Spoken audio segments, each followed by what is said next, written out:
Many years ago, while on a midnight walk with my dog Samantha in the quiet little town of Rainham that's a part of the Bridgewater Triangle, I heard a strange cry in the distance.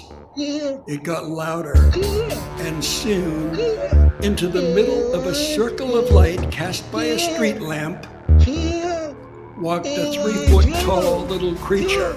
And I became perhaps the only person in the world to see and hear a Puckwudgie speak. Here, he wants you. Here, he wants you. That's what it said. Many people have heard about that encounter that I had with the little pot-bellied Puckwudgie, most notably when I told about it in the Bridgewater Triangle documentary film, now playing on Amazon Prime. This is Bill Russo, host and producer of the Short Story Theater podcast. In this episode, I'm not going to retell the tale of the Puckwudgie, but I'm going to tell you about another place in the Bridgewater Triangle, a place that my dog Samantha and I went to dozens of times back in the 1990s and early 2000s. It was our favorite place for swimming.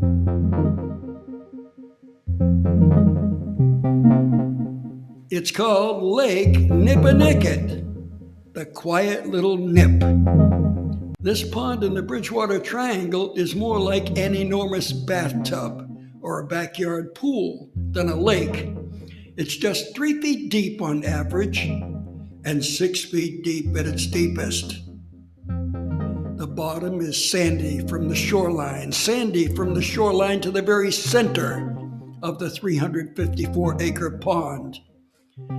Details of this most dangerous body of water in the Bridgewater Triangle will follow after we examine the details of the triangle itself. Now here's Short Story Theater's Matthew LeBook to answer the question, what is the Bridgewater Triangle? Thanks, Bill. The Bridgewater Triangle is a group of 17 towns in southeastern Massachusetts, in the New England region of the adjacent 48 states of the USA. The area has been host to a massive amount of paranormal activities, hauntings, UFO sightings, and various weird creatures and events, dating back to colonial days, some 400 years ago. When the Europeans first came to what is now called America, they killed off a great percentage of the Native Americans with 2 things they carried with them: muskets and diseases. The indigenous people had few defenses against either one. As the invading Europeans killed him, with his dying breath, King Philip, son of the great Wampanoag chief, Massasoit, cursed the land and all the trespassers, who were the sons and daughters of the Mayflower group that landed at Plymouth in 1620, and who would never have survived their first year, in what they called a new world, without the aid of mighty Massasoit. To the Wampanoags it was not a new world. For their people lived in this old world, for thousands of years before being nearly exterminated by the foreigners from the Mayflower ship. Some researchers believe that King Philip's curse may be the reason for the spate of problems that have plagued the region for the past 4 centuries. Though the troubled area does not really have fixed boundaries, on a map it does look like a triangle with Bridgewater at the top. From there it heads down southeastern Massachusetts towards Fall River on one side of the triangle, and Cape Cod on the other side. The Bridgewater Triangle actually begins not in the town of Bridgewater but in North Bridgewater, which is now called Brockton. Brockton is the city of champions. It was home to Rocky Marciano, the only undefeated heavyweight champion in the extensive history of boxing. Longtime middleweight king, Marvelous Marvin Hagler, also is from Brockton. As a longtime resident of the area, Bill Russo was lucky enough to meet Rocky and talk with him a few times at a place they both used to enjoy frequenting, the old Raynham Dog Track. It was where speedy greyhounds thrilled thousands of people back in the days before the government got into the gambling business, which reduced the crowds at the track. Raynham Dog Track is just a haunted shell today, and just one more eerie exhibit in the Bridgewater Triangle. Back to the city of Brockton.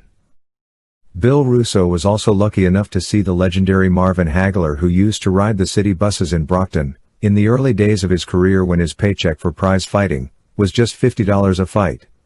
When he retired to Italy a few decades ago, he was worth about $40 million. The successes in the City of Champions also included the high school athletic teams, whose many championships also contributed to the community's nickname. From Brockton, the lines of the triangle extend towards Fall River on the left, as it appears on a map, and on the right, towards the 64-mile Long Island peninsula known as Cape Cod. It was in Fall River, you'll recall, where a young woman named Lizzie Borden is said to have taken an axe, and used it to give her mother 40 whacks. And when she was done, she gave her father 41. Though she was found innocent by a jury, most people around here think her long-standing anger at her rich but very stingy father, boiled over after his parsimony, made the whole family sick with rotten food they ate. Whether true or not, it is a fact that after they recovered from severe food poisoning, Mr. and Mrs. Borden were brutally murdered by an unknown person wielding an axe. "I didn't do this horrible crime," Miss Lizzie did chime. "I was busy in the attic eating apples at the time." After she was arrested and during the time of her trial, Lizzie Borden was held in the old Taunton jail on Hodges Street, but oddly, until the day she died she claimed that she was detained in the Taunton State Hospital for the Insane, another creepy place in the Bridgewater Triangle. Lizzie refused to admit that she was actually a prisoner in the jail, not the asylum.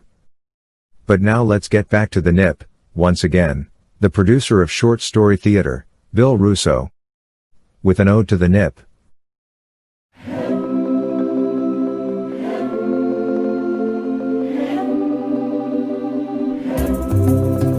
In the summertime, it was a great spot for a dip.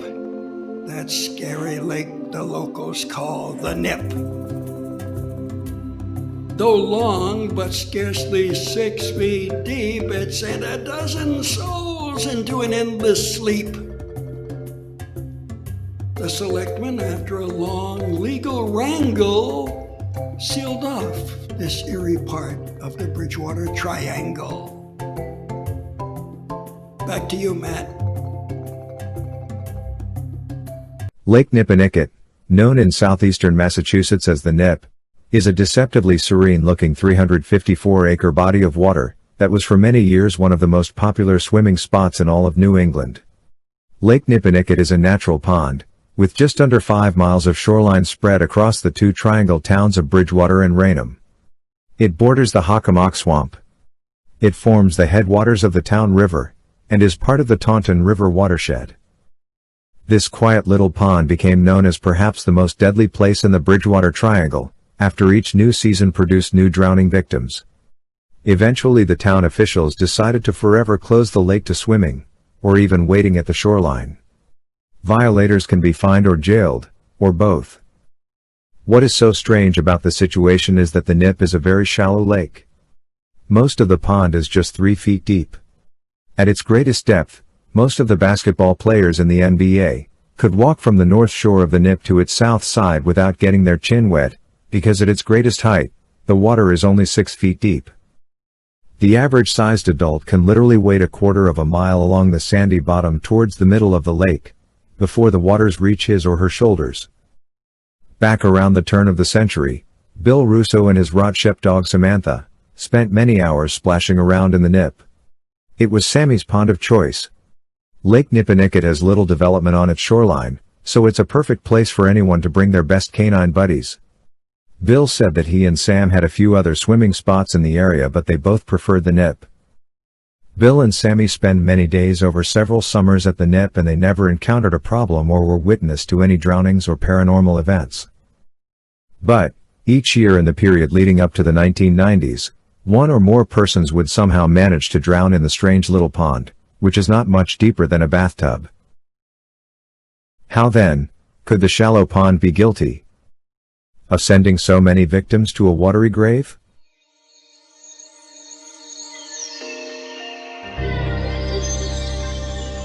Short story theater has two possible answers. 1. There must be a series of hidden, deep channels in the lake. Perhaps the channels change positions from time to time so that nobody knows exactly where they are. A person could be wading in water scarcely equal to a yardstick, before making a fatal step into a swift-running channel that might be 20 feet deep. 2. The lake may indeed be suffering from the curses of the Native Americans who were slaughtered by the invading Europeans from the Plymouth colony.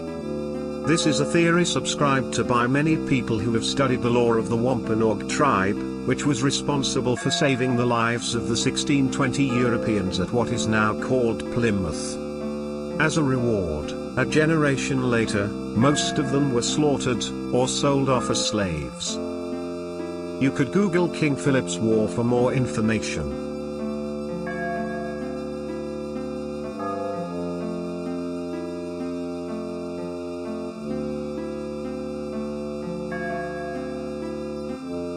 Though we suspect that number 1, the shifting, deep channels, might be the reason, it's possible that both answers are correct. Because the Nip is, after all, right in the beating heart of the Bridgewater Triangle. Sometime around the turn of the century, the leaders of the town of Bridgewater decided to make the Bridgewater Triangle a safer place. They sent bulldozers, graders, trucks, and other heavy equipment into the Nip. From Route 495 they rolled onto Route 104, and finally, they arrived at the beach lining the gentle waters of the Nip. A convoy of trucks rolled onto the sand. They were stuffed with many tons of sharp, jagged rocks. The drivers of the trucks dumped the boulders in huge piles at the one and only beach that lined the gentle waters of the calm, little Nip. The dozers spread the rocks across the warm sands, and soon, the serene and beautiful beach of Lake Nippinicket was gone, buried forever beneath 1,000 tons of cold, hard, jagged chunks of granite. From that day forward, it meant that not only that people could not swim at the Nip, they also could not lie on the sand and rest and watch the ripples of the water dancing towards the sand, or gaze up at the sky, filtered through 1,000 green, leafy trees on the undeveloped shoreline. In the 2 decades or so, since the sandy beach at the Nip was closed to swimming, and even to wading, there have been 0 deaths. The leaders of the town did indeed make the Bridgewater Triangle a safer place. Not one single person has drowned on the lake since the swimming ban went into effect. However, Lake Nippinicket was the only public swimming area in the entire town of Bridgewater. That being the case, you might think that in the heat of July or August, people would be tempted to test the warm waters of the mild-looking pond. But it is not so. Even bold young people, on hot summer nights, parking at the side of the lake, perhaps fortified with spirits, don't dare to challenge the spirits that might be in the Nip. It was once the most deadly part of the Bridgewater Triangle. It is silent now, and hasn't taken a life in more than 30 years. But town leaders come and go. Memories fade. The tragedy of a different century looks different in the mirror of 100 years. The lake was closed at the end of the 1900s. As the year 2100 approaches, it is entirely possible that the new leaders in the Bridgewater Triangle will decide to send a convoy of trucks and bulldozers to corral the jagged rocks into huge raggedy piles and haul them away, once again exposing and opening the sands of the beach at Lake Nippinicket. If it's ever reopened, and we suspect that someday it will be, what do you think? Will the lake strike quickly and resume drowning the unsuspecting swimmers? Will Lake Nippinicket reclaim its title as the deadliest place in the Bridgewater Triangle?